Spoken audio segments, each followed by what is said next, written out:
Salut tout le monde et bienvenue dans l'antre du lutin.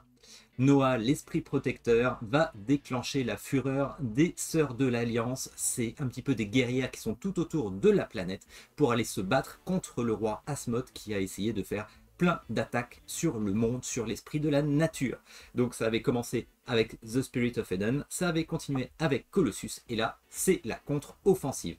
Donc la même histoire, mais des mécaniques complètement différentes, vous allez le voir. On va regarder ça rapidement en voix off et on se retrouve pour voir un petit peu ce que j'ai devant moi. Un univers commun, mais un jeu totalement différent, les Sœurs de l'Alliance nous offrent une mécanique d'évolution de deck pour combattre des ennemis dans une tour, se frayer un chemin vers un boss et se battre dans une lutte finale. Le jeu se décomposera en une boîte de base que je vous présente ici et deux extensions qui nous proposeront de nouvelles cartes action pour adapter notre deck de départ à notre façon de jouer. Mais d'ores et déjà, notre aventure va nous demander des choix sur les évolutions de cartes, devoir parfois faire des concessions, gérer notre expérience et notre barre de vie pour pouvoir s'adapter aux événements qui nous attendent. On va partir dans le vif du sujet assez rapidement parce que je trouve que le jeu se prête bien justement à une explication pendant une partie. Donc je ne vais pas vous présenter tout un par un tous les éléments, ça ne sert pas à grand chose. Je ne vais pas non plus vous faire une partie complète pour ne pas vous induire en erreur s'il y a des modifications, parce que je vous rappelle que c'est un prototype. Les prototypes de Yosef sont généralement très avancés, c'est presque des versions finales. Là, vu que c'est un système de deck building, forcément, il y a encore peut-être des ajustements, peut-être des capacités à retoucher. Donc, je ne veux pas vous induire en erreur. Sachez que nous sommes les Sœurs de l'Alliance ici. Ça correspond à un deck de cartes avec des cartes classiques ici. Toutes les actions des Sœurs de l'Alliance. Nous avons des cartes avancées, on y reviendra tout à l'heure.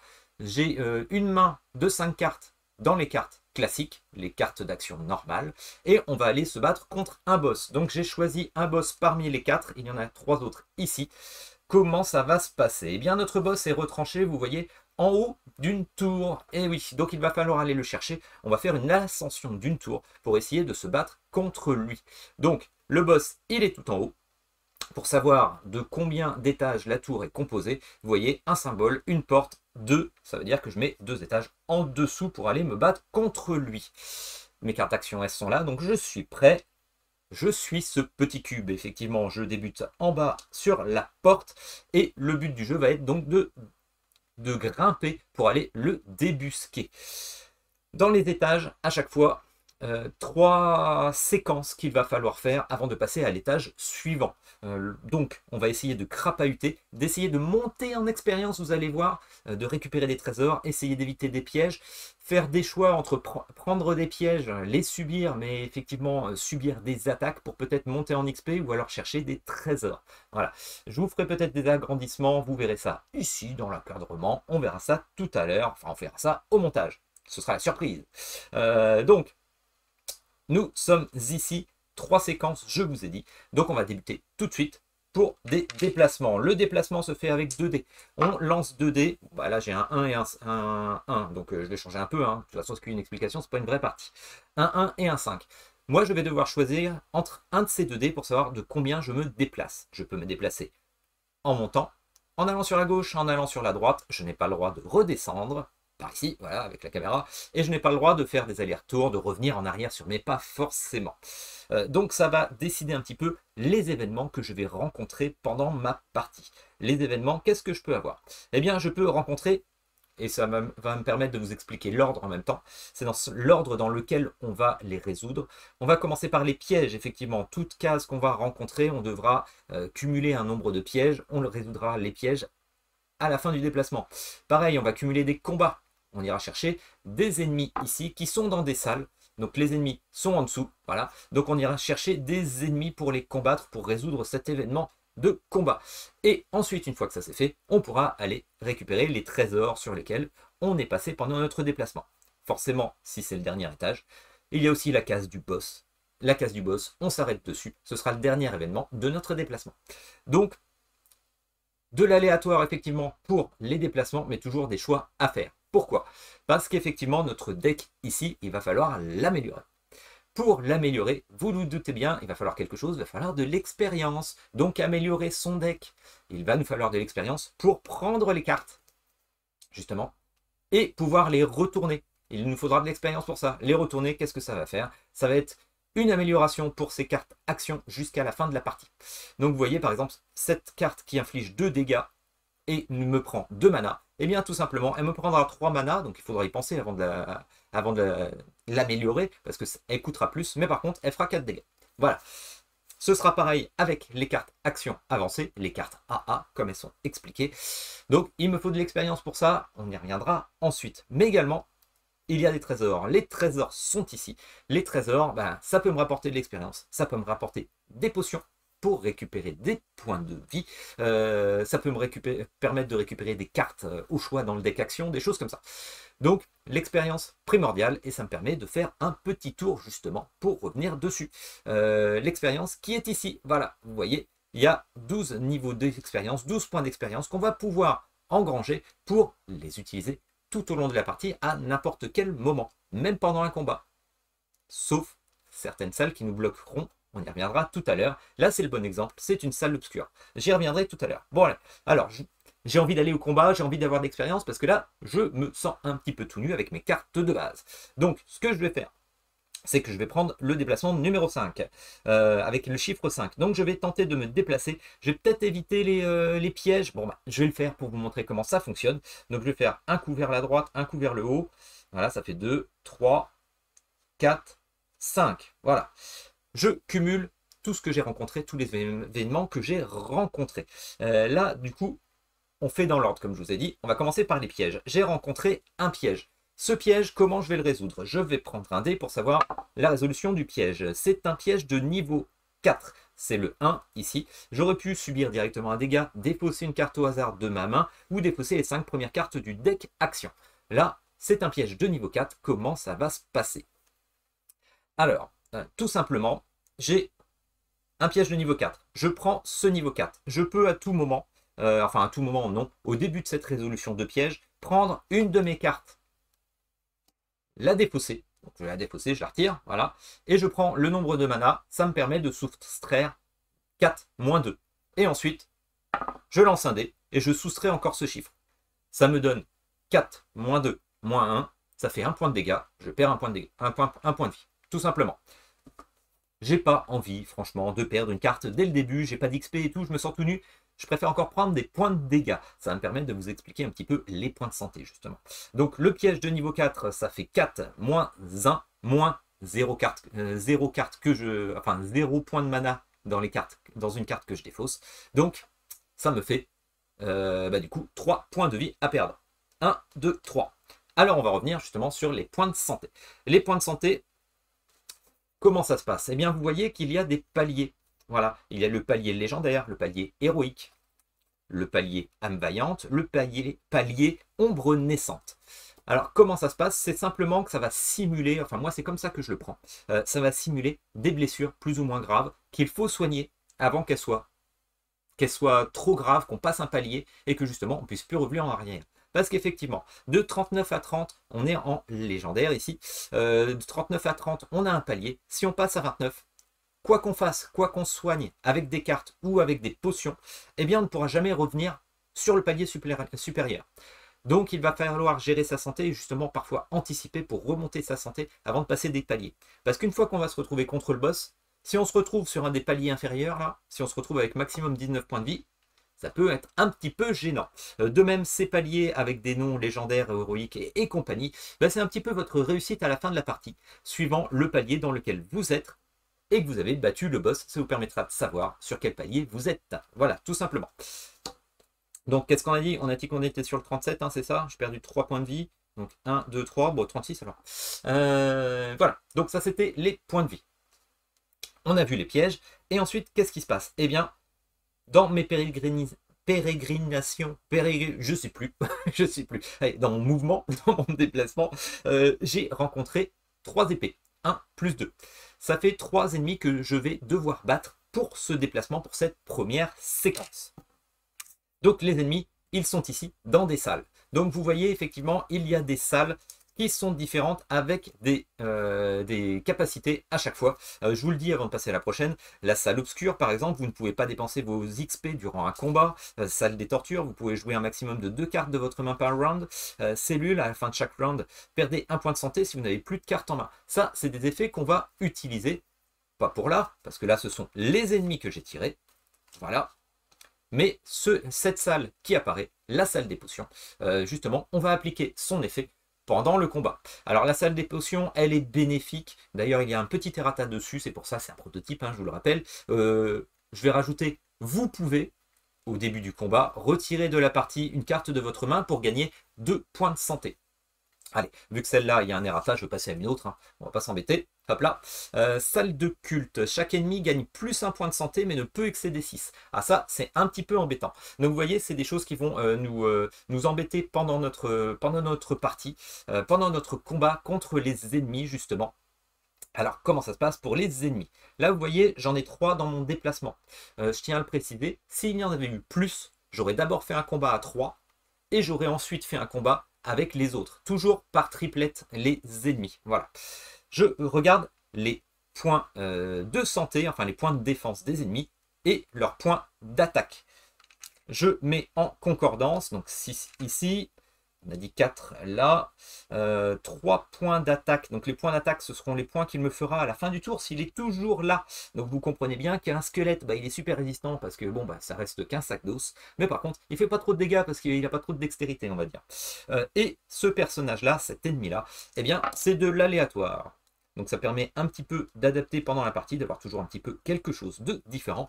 Il va bien me faire suer celui-là avec son 6 et 5, 4 et 3, 6 et 1. Et en plus, je dois rajouter un point de santé, mais ne peut pas excéder 6. Donc celui le plus faible, entre guillemets, qui avait 4, il va passer à 5. Elle n'est pas cool cette salle. Voilà. La topologie de la carte, comment ça va se passer? Je rajoute un petit dé.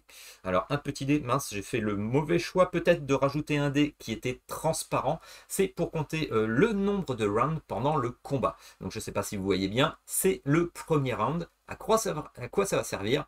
Regardez en dessous des cartes. Il y a un petit tableau, c'est le nombre d'XP que l'on va gagner si on tue un ennemi pendant un round. Donc forcément, ce personnage-là, cet ennemi-là, pendant le round numéro 1, eh bien, on récupérera 2 points d'XP si on arrive à le battre. Au deuxième round, ce sera 1 point d'XP, et après, plus rien. Walou, 0, que dalle.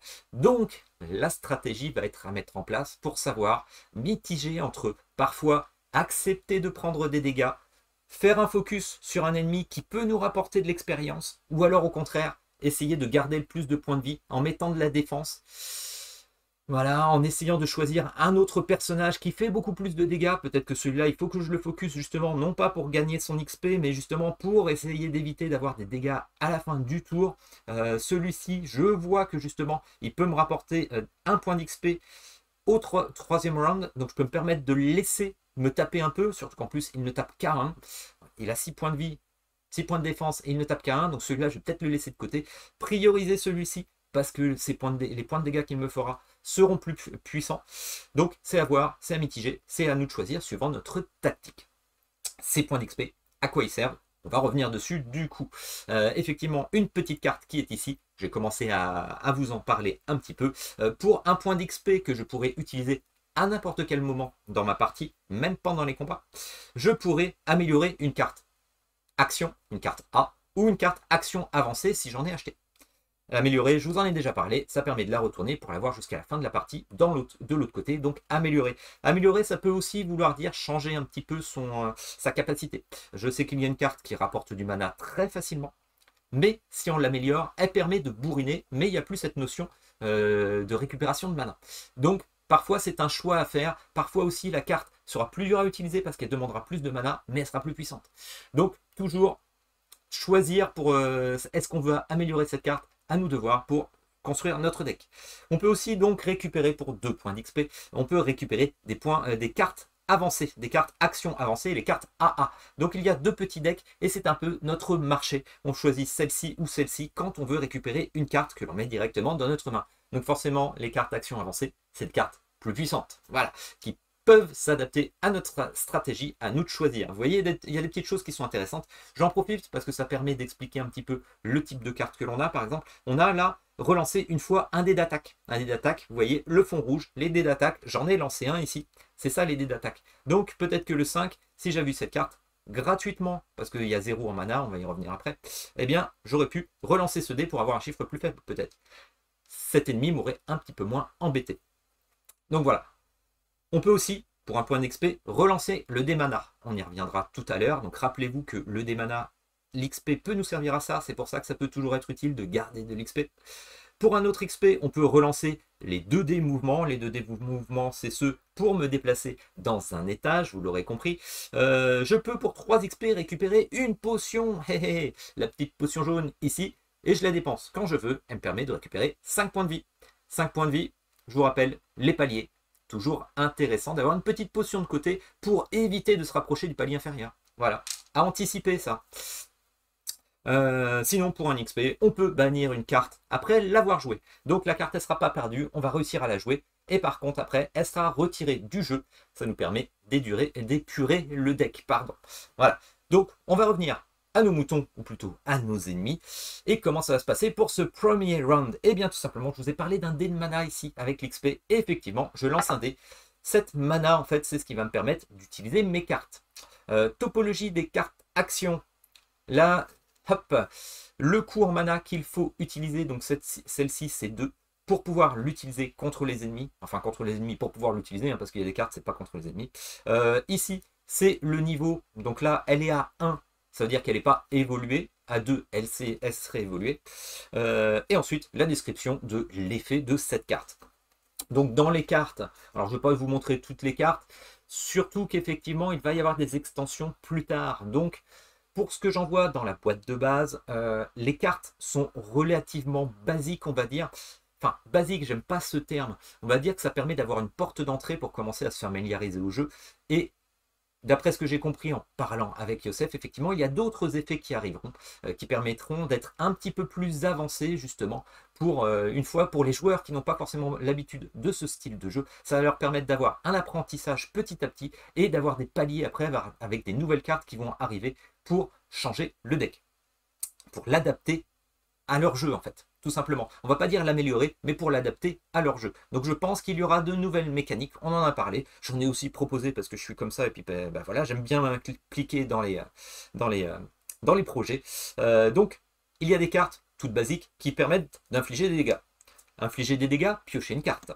Gagner 3 défenses. Gagner 5 défenses, mais en contrepartie, 5 défenses c'est énorme, hein, voilà. Pour 2 en mana, c'est pas mal du tout. Gagner 5 défenses, mais par contre, en contrepartie, condition, défausser une carte au hasard de votre main. Une carte très intéressante, et c'est pour ça la mana, on va y revenir après, subissez un dégât. Donc on perd un dégât, mais par contre, on gagne 3 mana pour 0 mana. Donc récupération de mana. Je préfère en parler tout de suite parce que déjà, on peut relancer le dé mana qui est ici. On peut récupérer de la mana également grâce aux cartes. Donc, le dé mana, on va pouvoir le mitiger. Et en plus, le dé mana, je peux très bien, une fois l'avoir lancé, défausser une de mes cartes. Alors, je ne sais pas, celle-ci par exemple. Je la défausse. Et du coup, je gagne 1 en plus en mana. Donc, je vais passer à 5. Voilà. Donc, le dé mana, faut pas qu'il fasse peur. Effectivement, il y a des fois, on est toujours poissard, on se dit, on fait toujours des 1, mais il y a des moyens de mitiger un petit peu ce dé mana pour toujours réussir à s'en sortir. Donc, je suis à 5 en mana. Je peux dépenser 5 mana pour faire des actions. Encore une carte ici qui nous explique ce que l'on peut faire avec la mana. Pour 1 mana, je peux piocher une carte du deck action. Pour X mana, je peux jouer une carte. Bah oui, j'utilise simplement ma mana pour dépenser ma mana pour utiliser une carte. Voilà, tout simplement. Donc, si je voulais taper, voilà, je vais frapper à 2 avec 2 de mana. Hop. J'utilise 2 de mana. Je passe à 3. Pour 2, j'inflige 2 dégâts. Voilà. D'ailleurs, je fais ça, j'ai même pas prévu hein, ce que je veux faire. Donc on va le faire à la volée. Hein. Voilà. J'inflige 2 dégâts. 2 dégâts, je vais les infliger ici parce que c'est celui que je veux focus. Hop. Je baisse ça, ses points de défense. J'ai utilisé 2 mana. Ensuite, j'en étais où pour 1 mana, on peut placer la carte située en haut d'un des decks AA sous ce même deck. Bah oui. Si ça ne s'adapte pas forcément à notre jeu et qu'on ne veut pas acheter une carte avancée qui ne nous intéresse pas trop parce que c'est pas On n'a pas envie de ça.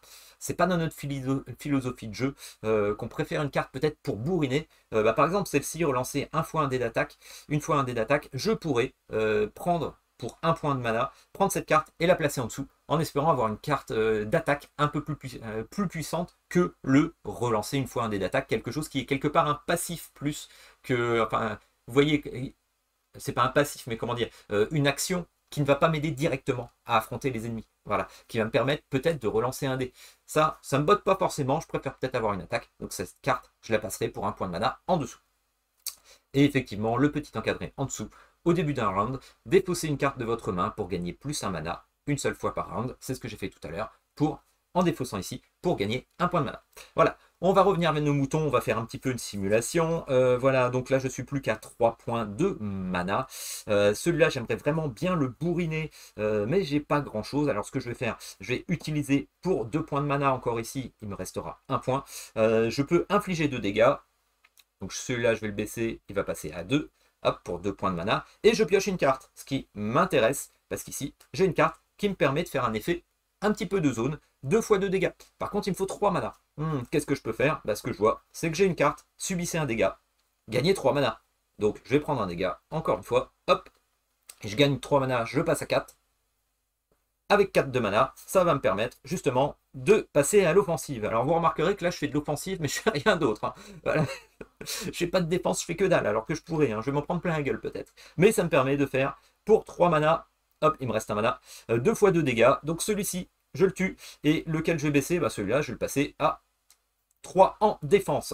En le tuant, vu que c'était le premier round, je gagne 2 points d'XP. Hop là, 2 points d'XP que je pourrais utiliser tout de suite pour faire quelque chose. Hein. Voilà, c'est à n'importe quel moment qu'on peut utiliser l'XP, sauf, effectivement, il y a une salle, une seule ou plusieurs, je ne sais plus, qui nous empêche d'utiliser notre XP pendant le combat. Donc ça, c'est un petit peu embêtant, c'est pour ça qu'il faut anticiper parfois. Hein. Voilà, donc 2 fois 2 dégâts, celui-ci n'est pas mort, celui-ci n'est pas mort. J'ai encore un point d'XP, je n'ai plus qu'une carte, ça m'embête un peu. Donc pour un point d'XP, je vais acheter une autre carte. Voilà, on résout la fin du round. Donc celui-ci est mort, il ne m'embête plus. Celui-ci essaye de me faire 3 points de dégâts, plus 1 point de dégâts, ça fait 4. Je devrais soustraire la défense. Par contre, je n'ai pas placé en défense, j'aurais peut-être dû y penser. Donc je me prends 4 points de dégâts dans la gueule. 1, 2, 3, 4. Je passe à 31. Va falloir que je pense effectivement à rester sur le palier supérieur. Donc passer sur le palier supérieur, comment je pourrais? Peut-être avec une potion, mais j'ai que 2 XP, je ne peux pas m'acheter une potion à 3. Voilà, tout simplement, et j'ai pas de carte pour justement récupérer des points de vie. Pas encore en tout cas. Alors j'en profite, vous voyez dans les cartes, vous voyez il y a une carte qui est différente, hein, c'est pas de l'action, de la défense ou de l'attaque, c'est une carte qui permet de changer de lieu. Je préfère en parler parce que vous voyez il y a un peu de tout hein, dans les cartes, hein, effectivement. Donc, on vient de faire notre premier round. Je vais passer au deuxième round. On n'en fera pas 20 millions, hein, de toute façon, des rounds hein, et des combats. Hein, c'est juste pour vous expliquer rapidement la philosophie. Donc, deuxième round. Deuxième round, je défausse tout ça, forcément. Ça va dans la pile. Je lance un dé. J'ai que 2 en mana. Que 2 en mana. J'ai 2 en XP. Est-ce que je ne ferai pas, justement, une relance? Allez, pour un point d'XP, je vais relancer ma mana. Alors, je me retrouve avec 5, c'est déjà beaucoup mieux. Je vais garder mes cartes parce que j'en ai pas beaucoup. Qu'est-ce que je pourrais faire? Je peux gagner en défense, mais je peux également faire un infliger X dégâts. X dégâts, X étant le coût en mana de la prochaine carte du deck action. Donc, ça ferait 2. Donc, infliger 2 dégâts, c'est pas terrible, c'est pas beaucoup. Mais cette carte, voilà, à force d'avoir joué, hein, parce que je l'ai reçu il y a quelques jours le jeu, j'en ai fait de la partie hein, pour faire tous les boss et justement proposer des choses à Yosef. Si je la retourne, que je l'améliore, j'inflige X dégâts, X étant le coût en mana de la prochaine carte du deck action, donc 2, plus 2. Donc ça permettrait de faire 4 points de dégâts. 4 points de dégâts, ça me permettrait de finir ce personnage-là, cet ennemi-là, ou alors de commencer à attaquer l'autre. Je pense que c'est mieux de privilégier celui-là pour essayer de virer les 3 points de dégâts d'attaque qu'il pourrait me faire. Donc ce que je vais faire, c'est que je vais l'améliorer. Il me reste un point d'XP. J'améliore la carte ici. Ça devient une carte pour un coup de mana. Je vais lui faire X plus de dégâts. Pour un point de mana, je l'utilise. Je l'utilise et du coup, elle se retrouve voilà, à X. Donc ça fait 2 plus 2, je fais 4 dégâts. Voilà, cet ennemi est mort, je récupère un point d'XP. Donc vous voyez, j'ai dépensé un point d'XP pour regagner un point d'XP. Toujours jouer un petit peu avec ça. Bon, par contre, je suis un petit peu dans le caca parce que j'ai plus qu'une carte, hein. Voilà, c'est une carte qui me permet d'avoir 3 de défense. Alors, si je le faisais, effectivement, cet ennemi à la fin du tour, il me taperait à 1, 1, moins 3. Bon, bah, il ne me fait pas de dégâts. Vous avez très bien compris le principe. Et c'est ça que j'aime dans ce jeu parce que c'est quelque chose de fluide avec bah, finalement des règles qui sont simples. Voilà, ça découle. C'est vraiment agréable à jouer là, de ce côté-là. Donc du coup, j'ai plus que cette carte. Elle m'intéresse pas forcément. Cette carte ici, changer de lieu, pour l'instant, ne va pas m'intéresser. Mais bon, je vais quand même la prendre pour voir ce qu'il y a en dessous. Donc je prends une carte, voilà, cette carte-ci. Ah, celle-là, elle est pas mal. Subissez un dégât, infligez 2 dégâts pour 0, c'est pas mal. Donc je vais l'acheter aussi. Je vais faire mes petites courses, moi. Mais de toute façon, j'ai le droit jusqu'à 5 cartes hein, en main. Donc bon, vu qu'il n'y a rien qui m'intéresse vraiment, ah celle-ci, elle est vraiment bien. Infliger 2 dégâts et gagner 2 défenses. Mais bon, là pour l'instant, ce que je vais faire, est-ce que... Bon bah c'est pour le principe, hein, voilà, hein, j'ai 2 de mana. Je les utilise pour mettre un 3 en défense. C'est pas forcément utile, c'est vraiment un peu gâché, mais c'est pour vous montrer. Donc on est à la fin du round, je n'ai plus de mana. Et ce que je peux faire, enfin, je pourrais faire aussi un subissez un dégât, infliger 2 dégâts, hein. Bon, bah, je vais pas le faire parce que je me rapproche du palier quand même, c'est pas terrible. Donc du coup, il me frappe à 1, j'enlève 3 de son attaque. Je me défends assez bien, je n'ai aucun point de dégâts. Je passe au round de 3, histoire de le faire pour vous montrer. Voilà, hop, je lance le dé. J'ai 2 en mana, j'ai encore un point d'XP, je pourrais relancer. Est-ce que je le fais? Ouais, allez, on va le faire. Ou alors je brûle une carte. Bon, allez, on va le faire pour relancer. Hop, je suis à 3, c'est pas beaucoup plus. Cette carte, je vais la défausser, je gagne 1 de plus, je passe à 4. Pour 0, ah, je perds des points de... Non, je vais pas le faire tout de suite. Pour 1 point, je vais prendre cette carte, je passe à 3. Ce qui fait que ça me permettra au pire de limiter les dégâts parce que je pourrais poser 2 défenses. Encore un truc de défense, bon bah voilà. Là, je vais passer pour passer à autre chose. Là, les 3, je vais les utiliser. Je lui fais 2 dégâts. Hop, il essaye de me frapper, il n'y arrive pas. On passe au suivant, round de 4. Vous voyez, c'est fluide, hein, c'est rapide. Là, le combat va s'éterniser un petit peu. Effectivement, je ne pourrai plus avoir d'XP. Je me retrouve avec 3 en mana. C'est vrai que là, j'ai pas eu un pool de cartes qui me permettait de faire quelque chose. Donc, ce que je vais faire, c'est encore pour un. Je vais prendre une carte qui me permet d'avoir 2 défenses. Il y en a une autre qui me permet de faire 1 dégât. Hop, j'ai plus que 1 en XP, en mana. Eh bien, ce que je vais faire, c'est que... Oh bah, tout pour le bourrinage ou pas? Il est à 3. Bon bah, tant pis, hein. Pour 1, je lui inflige 1 dégât. Je passe à 3. Je vais passer au palier inférieur. Eh bien, tant pis. Allez, je lui fais 2 dégâts. Il va passer à 1. Je perds un point de vie ici. J'ai pas justement de défense et lui, c'est à lui de m'attaquer. Donc, mince, il me restait un point de mana, j'ai pas suivi. Je vous parle en même temps, j'ai pas suivi. Ben, pour un point de mana, j'utilise ici. J'ai 2 en défense. Par contre, je suis tout nu. Alors ça, c'est pas terrible. C'est des cas qui sont pas terribles, justement, de se retrouver tout nu. Mais ça va vous permettre de voir un petit peu qu'on peut s'en sortir quand même. Donc du coup, je passe à 2 défenses. Il a plus qu'un point de dégâts. Il essaye de m'attaquer à 1. Il n'y arrive pas. Je passe au 5e round. On va plus vite, hein, parce que de toute façon, ça sert à rien. Hop, de s'embêter. Hop. Là, ça peut apparaître long, mais effectivement, c'est très rapide. J'ai plus de cartes pour mitiger, donc vous voyez, toujours intéressant de garder l'XP ou justement des cartes pour pouvoir récupérer de la mana, c'est toujours intéressant. Là, je me retrouve un petit peu tout nu et je vais me retrouver à subir. Ça vous permet de voir effectivement qu'il faut anticiper tout ça, justement. Pour 1 point, je vais récupérer une carte qui a 2 de défense. Ah bah non, j'ai pas de bol hein, quand même, hein. Je vais ensuite, celle-ci, elle m'intéresse pas. Donc, bah, je vais gagner 1 de défense en utilisant ça, en 2 de défense, pour pas passer au palier inférieur. Donc, il n'arrive pas à me frapper. Ah bah là, je suis un petit peu bloqué, hein, j'ai pas de bol, j'ai pas de bol. On va dire que toutes mes cartes d'attaque, elles étaient ici. Et j'aurais peut-être dû en faire évoluer pour justement faire quelque chose, hein. Donc, on passe au round de 6, mais ça change plus rien. Je relance le dé mana. Hop. Pour 5, je prends une carte. Je prends 2 cartes. Voilà. Je suis à 3, j'en dépense 2. Je le fight, il meurt, je récupère pas d'XP en plus, il me reste un point de mana, je récupère une carte supplémentaire pour tout à l'heure. Allez, hop, c'est torché.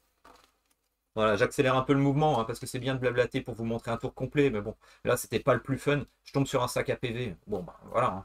Le sac à PV, effectivement, si on n'a pas réussi à améliorer ses cartes ou qu'on n'a pas amélioré son deck, on peut se retrouver comme ça. Ça vous permet de voir qu'effectivement, il va falloir justement que je pense à améliorer mes cartes.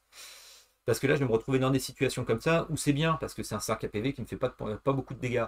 Mais plus tard, si je me retombe sur un boss comme ça, dans cette situation, je vais me retrouver la galère à essayer de piocher, piocher, piocher.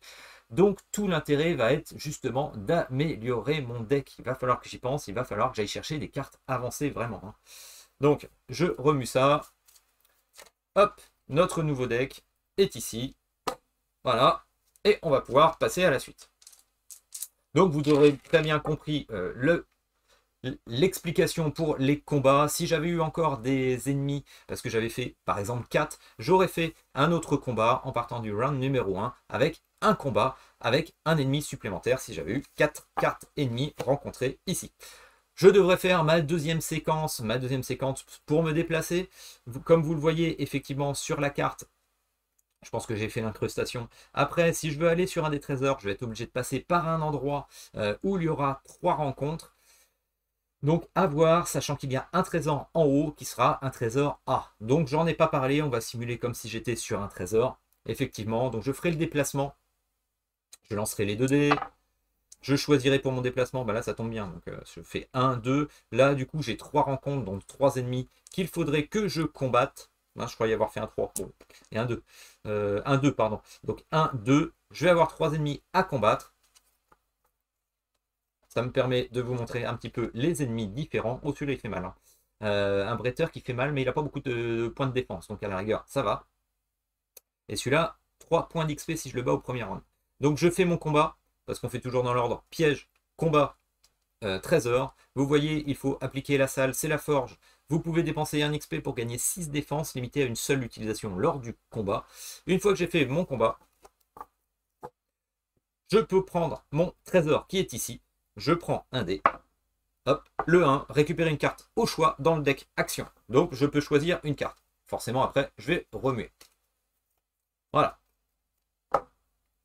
Donc vous voyez, le principe du jeu est quand même relativement simple. Tout l'intérêt effectivement va être d'améliorer justement ces cartes pour arriver au combat final. Donc là j'ai fait mes 2 séquences, je devrais en faire une 3e pour aller au niveau supérieur, à l'étage supérieur. Je fais mes 3 séquences. J'essaye justement de mitiger un petit peu mes pertes de points de santé, de récupérer de l'XP pour essayer d'améliorer tout ça. Et ensuite, on arrive à la carte finale, la carte du boss. Pareil, on a 3 séquences pour arriver sur la case du boss. Dans la dernière séquence, justement, quand on arrive sur la case du boss, on résout d'abord les pièges, les ennemis, les trésors, et ensuite on active le boss. Donc je vais passer tout de suite à ça. Donc on va dire que j'ai amélioré un peu certaines de mes cartes. Alors je vais en améliorer, hein. Voilà, complètement au hasard, pas toutes. Voilà, on va en améliorer quelques-unes. Et on va brasser. Voilà, là je n'ai pas beaucoup amélioré. On va prendre une carte. Ouais, puis on va se mettre celle-là ici. Hop, on va en améliorer. Hop. Là, j'ai trop de cartes. Je vais en piocher une au hasard. C'est juste pour vous expliquer un peu le principe. Hein. Je ne vais pas faire le tour. Allez, hop. Ces deux-là, on va les mettre. Hop là. Voilà. J'ai amélioré mon deck.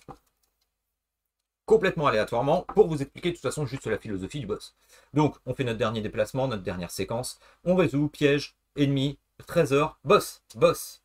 On arrive à la confrontation finale. Alors, la carte du boss, sa topologie. Il me fera à chaque fin de round 5 points de dégâts. C'est son attaque. Et ses points de vie, ce sont les 6 chiffres qui sont en haut. Donc pour celui-ci, hop, on s'en fiche de la couleur des dés pour celui-ci, pour la finalité. 4 points de vie, 4 points de vie et 4 points de vie. Et ensuite 3 aléatoires. Donc quand je me retrouve avec un 6 également, c'était quoi le dernier? Hop, un 2.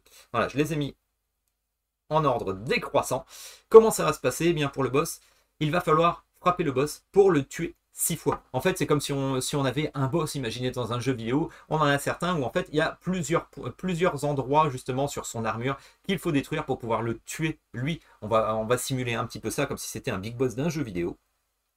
Donc il y a 6 points névralgiques sur le boss qu'il va falloir détruire.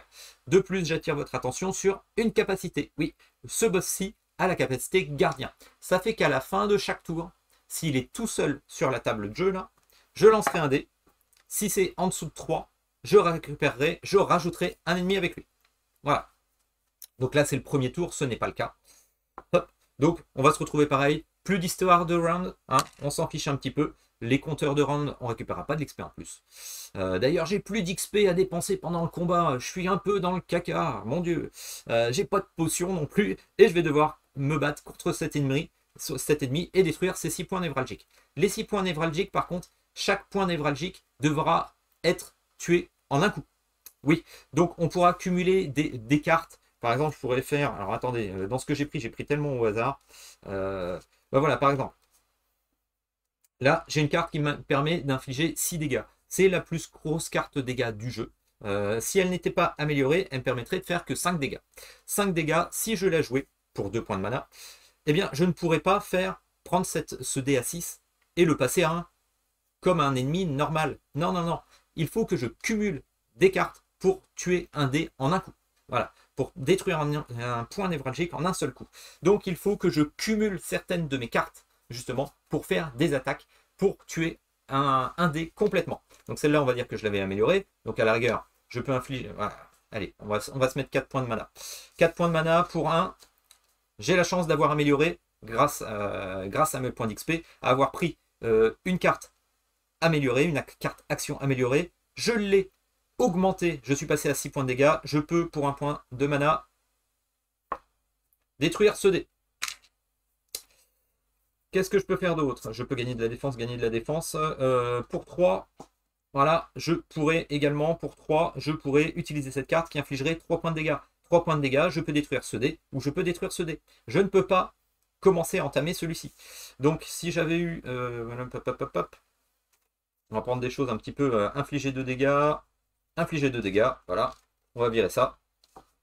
J'aurais pu cumuler justement, si j'avais eu 4 points de mana, parce que là c'est pas le cas, 4 points de mana pour ces deux cartes là, je cumule, je fais une attaque qui fait 2 et 2, j'aurais pu détruire ce dé là. Voilà, tout simplement. On finit notre phase d'action, notre phase de combat, ce round de combat. On a la petite capacité gardien, voilà, je lance mon dé pour savoir... Bah voilà, il y a un 2, il va être accompagné de quelqu'un après. Voilà, et ainsi de suite, jusqu'à ce que mort s'ensuive. Une fois que l'on a réussi à tuer le boss, comme je vous ai dit, on revient vers notre compteur de santé, et par exemple, si j'étais à 20, eh ben je serais tout simplement héroïque. La grande force du jeu est sa simplicité dans l'enchaînement des actions et des phases de déplacement et combat. Cela donne un jeu extrêmement fluide. Ici, mon rythme était peut-être haché du fait des explications, mais les rounds de combat sont rapides. Dés de mana, cartes à piocher, à activer, récupération des points d'XP si on tue un ennemi, leur contre-attaque et on recommence. Non, c'est vraiment très rapide et fluide. Dans notre premier combat, vous l'avez vu, un sac à points de vie nécessitera forcément des cartes améliorées pour passer rapidement à autre chose. Les concessions devront donc être faites pour gagner de l'expérience. Il faudra aller chercher le combat pour se permettre de pouvoir acheter de nouvelles cartes actions améliorées ou faire évoluer nos cartes existantes. Comme nous l'avons vu, il faut bien penser à adapter notre deck à notre jeu. Puisque vous choisissez le boss, vous saurez à l'avance la capacité qui vous attendra pour le combat final. Il faut aussi y penser. Et j'attends justement de connaître les boss qui seront présents dans les extensions avec de nouvelles mécaniques. Ce qui freinera sûrement certains joueurs, ce seront les dés, mais je pense que nous avons vu qu'une bonne osmose entre nos points d'XP que l'on garde pour une relance, les actions de certaines cartes, justement, certaines améliorations nous permettent de mitiger tout cela. Reste à savoir ce qui nous attend pour les extensions, pour compléter l'aventure et aller à l'assaut d'autres tours, d'autres boss. Après ces explications sur ce nouveau jeu Hulun Edition, donc la suite de Spirit of Eden et de Colossus, mais comme vous l'avez vu, rien à voir dans les mécaniques. Côté profondeur de jeu, beaucoup plus profond, vous vous doutez bien, c'est un petit peu de la construction de deck dans un sens. Un jeu qui demande de l'expérience quand même, vous avez vu, le fait que je connaisse les cartes, bah, je savais comment un petit peu orienter mon jeu pour améliorer mes cartes. J'ai des cartes que j'adore. Moi, j'aime bien faire le bourrin, donc j'aime bien augmenter les dégâts. Désolé pour la défense et désolé aussi pour la gestion de mana. Parce que par exemple, il y a une carte qui permet d'avoir du mana plus facilement. Moi, à chaque fois, je la transforme de l'autre côté. Et là, de l'autre côté, en fait, elle permet de bourriner. Donc, des choix à faire justement dans votre stratégie. Et c'est ça que j'attends effectivement dans les deux extensions. Les deux extensions que l'on verra plus tard, qu'on recevra plus tard si on pledge. Et bien tout simplement, ça nous permettra d'avoir un deck qu'on pourra adapter à notre façon de jouer. Donc j'attends ça aussi avec des boss. Donc je vous le rappelle, c'est un prototype. Donc je pense qu'il y a peut-être des choses qui vont changer, notamment sur la difficulté. On en a déjà parlé avec Youssef. Peut-être certaines capacités, je ne sais pas encore. Voilà, c'était un tour du jeu. Si vous avez aimé cette vidéo, n'hésitez pas à faire un petit like, n'hésitez pas à vous abonner à la chaîne, n'hésitez pas à pianoter, à me dire ce que vous en pensez. Et ben, on se dit à la prochaine sur la chaîne. Ciao tout le monde!